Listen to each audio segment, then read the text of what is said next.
আর কোনোদিন আমরা যদি চাই এই লাশের চেহারা দেখতে কোনোদিন কেউ পারবে না।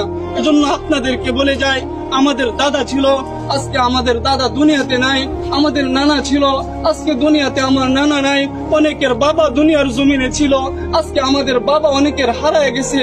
এজন্য আপনাদেরকে আমি এই জানাজা থেকে একটা মেসেজ দিয়ে যেতে চাই। যারা আজকে মনে করতেছেন যে দুনিয়ায় আমার জন্য আসল, এ দুনিয়ায় আমার, এ দুনিয়ায় আমার, আল্লাহ তাআলা বলতেছেন আমাল হায়াতুদ দুনিয়া ইল্লা মাতাউল গুরুর, যে দুনিয়াটা হচ্ছে একটা ধোঁকা, এ দুনিয়ার সব কিছুই ধ্বংস হয়ে যাবে।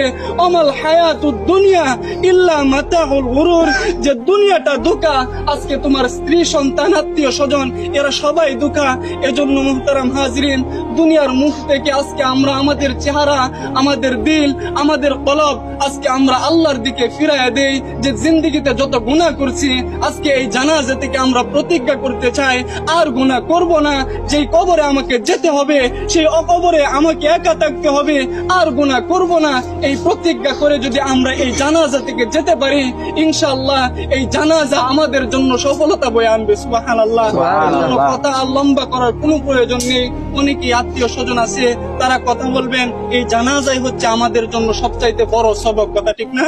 আল্লাহ তাআলা আমাদেরকে যে কথাগুলো বলছে সকলকে বোঝার তৌফিক দান করুক। সকল বলে আমিন।